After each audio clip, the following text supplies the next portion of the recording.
Fala estrategista! Sejam todos muito bem-vindos a mais um vídeo aqui do canal. E bom, esse vídeo daqui também vai em cima de uma dúvida que acabou surgindo, que é como montar uma carteira de médio e longo prazo, mas utilizando as opções para potencializar os ganhos. Então, o que eu vou comentar aqui nesse vídeo? Primeiro, os tipos de ações que acabam compondo ali a carteira, como que eu gosto de montar a minha carteira de longo prazo e uma divisão que pode ser feita. Lembrando que tudo é muito pessoal também, de acordo com o perfil, seu estilo de vida, os seus objetivos de médio e longo prazo. Então isso tem que ser ajustado e adaptado, obviamente, à sua realidade. Mas aqui eu vou dar alguns insights interessantes e que eu particularmente gosto de aplicar para mim. No mais, se você ainda não está inscrito, já clica aqui embaixo, se inscreve no canal, já deixa o joinha aí no vídeo que ajuda bastante que esse vídeo chegue para mais pessoas e vamos nessa.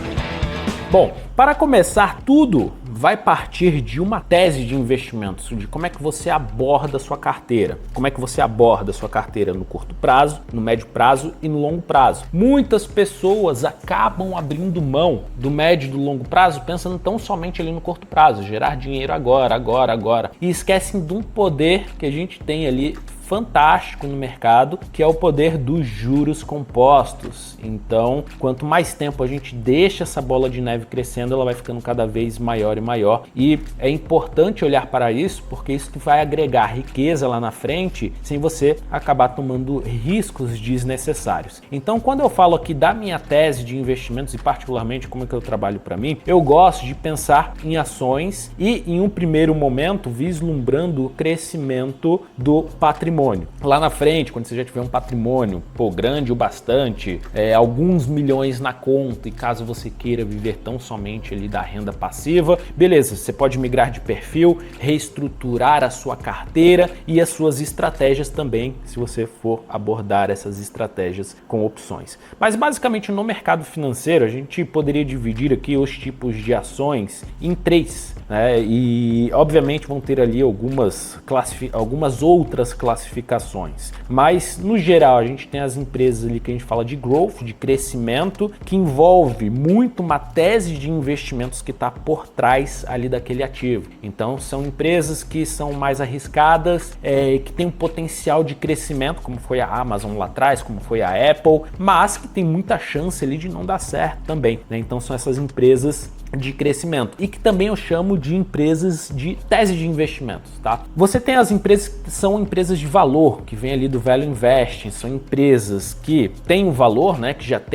são mais sólidas, têm um valor ali agregado, mas que continuam no processo de crescimento. Então são empresas que continuam crescendo os investimentos, continuam mantendo altos retornos sobre o capital investido, que é bem acima do custo médio ponderado de capital, e que tem espaço para continuar o aumento do lucro líquido, que a gente vê diversas ações seguindo aí nesse aspecto, né? Tanto no mercado brasileiro, que a gente vê ali a VEG3, empresas que a gente vê no mercado americano, como a McDonald's, a gente tem a TSM, tem a Best Buy, enfim, a gente tem várias empresas que trabalham nesse aspecto de continuar crescendo, a Microsoft, a própria Nvidia, enfim, diversas empresas que atuam nesse aspecto e que podem agregar e dar continuidade ao crescimento ali da nossa carteira. E você tem as empresas de dividendos, e aí você tem algumas classificações também, que são empresas que tão somente pagam dividendos ali de forma recorrente, consistente, há vários e vários anos. E nos Estados Unidos você tem muita classificação também das empresas que é o Dividend Growth Stocks, né? São empresas que têm crescimento nos dividendos, tanto que tem um índice lá que é chamado Dividends Aristocrats, que são empresas que compõem o S&P 500 e que têm um crescimento dos dividendos há mais de 25 anos consecutivos.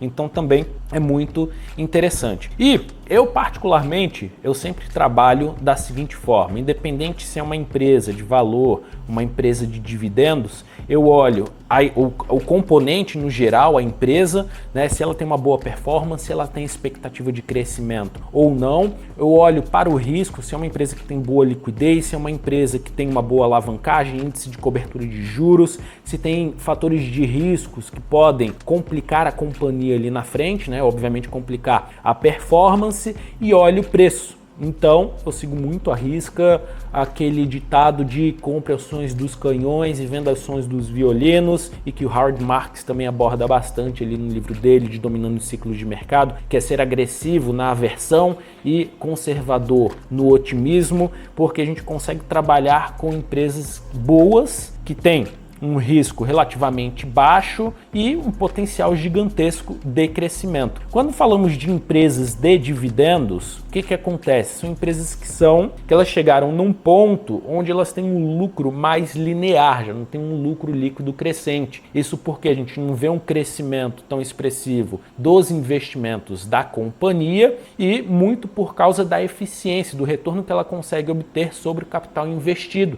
que já não é tão acima do custo médio ponderado de capital. Então é natural que essas empresas fiquem mais flats, como a gente vai pegar empresas do setor de energia, a gente pega empresas também de telecomunicações. Se a gente vai pegar ali nos Estados Unidos, por exemplo, a Verizon, a AT&T seguem bastante essa condição, a própria Pfizer, né, que não é do setor de telecomunicações, mas é uma empresa também já de dividendos, que é uma empresa que já tem um retorno mais flat, não uma expectativa de crescimento tão interessante. Obviamente que quando é uma empresa de dividendos, eu opto por que a empresa esteja trabalhando com relação ao seu preço justo numa situação muito maior de desconto, porque ela já não tem uma expectativa de crescimento, uma estimativa de lucro por ação tão expressiva ali na frente. Agora, quando já é uma empresa que tem uma expectativa de crescimento do seu lucro líquido, você pega a TSM há 10 anos crescendo 30% ao ano no seu lucro líquido, você consegue trabalhar com ativo que não está tão descontado com relação ao seu preço justo. Então,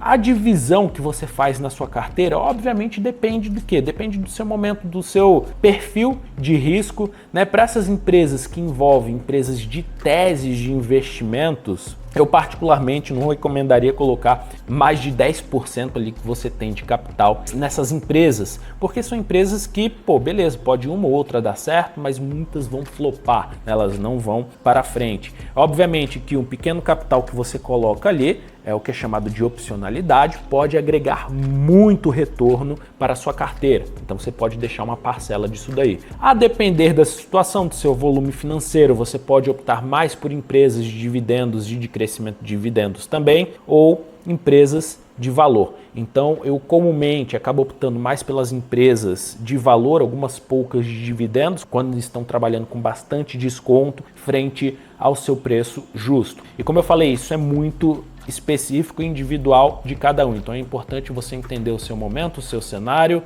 o seu perfil de risco e ver como é que você vai fazer essa diversificação na sua carteira. Agora, como que eu utilizo as opções para potencializar isso daí? Veja que as opções, eu primeiro pensei e estruturei o meu médio e longo prazo, como é que vai ser a composição da minha carteira para esse crescimento de médio e de longo prazo, para aí sim depois eu falar do mercado de opções. Por quê?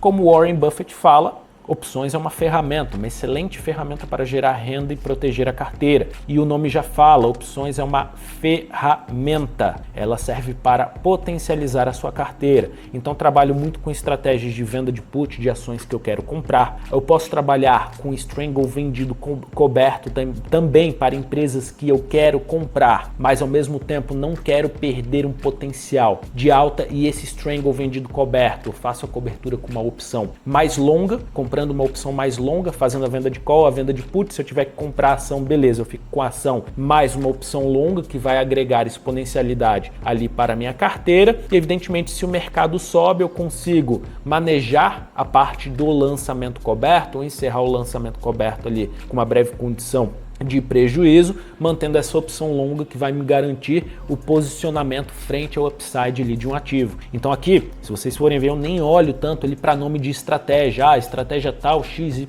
faz isso ou aquilo. Não, eu olho para o objetivo da minha carteira. Então vamos dizer, tem uma ação ali que, cara, subiu pra caramba, está muito acima do seu preço justo, está overvalued, né? Está sobrevalorizada ali, é muito acima do que ela negocia de preço por lucro. Ao invés de vender ação, eu posso fazer o quê? A compra de uma opção de venda um pouco mais longa, porque se o mercado corrige, eu ganho com essa opção de venda mais longa, que vai servir para diminuir o meu custo de aquisição e agregar ainda mais retorno para minha carteira de médio e longo prazo. Também trabalho com os lançamentos cobertos e todas as estratégias, elas acabam indo muito em cima dos ativos que eu tenho na carteira, com o principal objetivo de gerar renda no curto prazo, proteger a carteira para reduzir o meu custo médio de aquisição das ações. Então tem um case aí que eu gosto bastante, que foram as ações da Ford lá nos Estados Unidos. Eu peguei a Ford no final de 2022,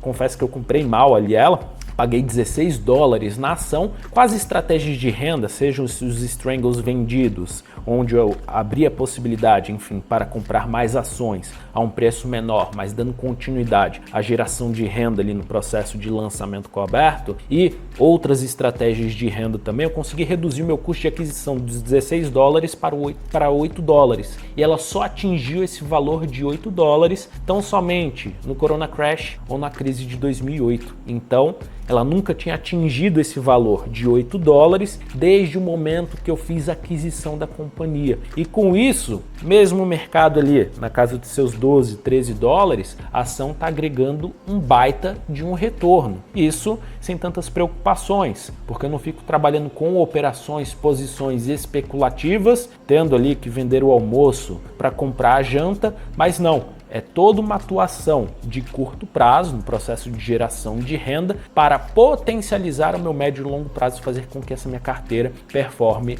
muito, tá? Então a gente teve um retorno anual acima de 30% no ano de 2023 lá nos Estados Unidos. Aqui no Brasil, um retorno até um pouquinho mais expressivo, né? Que pelo menos falando da minha carteira pessoal, passando ali dos 40% de rentabilidade, então somente no único ano, e a gente consegue agregar isso daí, esse retorno, sem necessariamente estar aumentando o risco da minha carteira. Então assim, é dessa forma que eu monto uma carteira de médio e de longo prazo, utilizando as opções para potencializar esse retorno, esse resultado. Porque eu sei o que vai me agregar valor lá na frente, retorno de verdade, é o efeito dos juros compostos. Porque se eu trabalho com baixo risco, aqui eu consigo fazer um aporte maior de capital. E esse capital, com o efeito dos juros compostos lá na frente, é o que vai me trazer um volume financeiro, um crescimento de patrimônio expressivo, tá? E aí as opções entram com esse objetivo de reduzir o meu custo médio, potencializar a minha carteira e proteger também. Bom, no mais é isso. Coloca as dúvidas aqui embaixo, nos comentários, o que você achou aí desse vídeo, se gostou aí dessa visão. Normalmente a gente não fala tanto aqui, né, de alocação de carteira, de visão da carteira. Poucas pessoas acabam se interessando por isso, querem saber mais de estratégias, de como é que executa estratégia para ganhar X, Y, Z,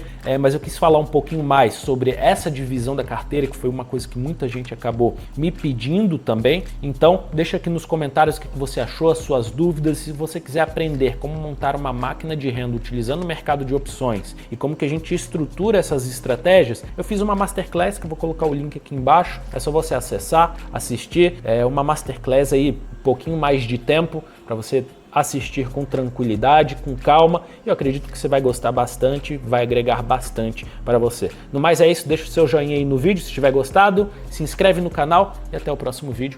Tchau, tchau.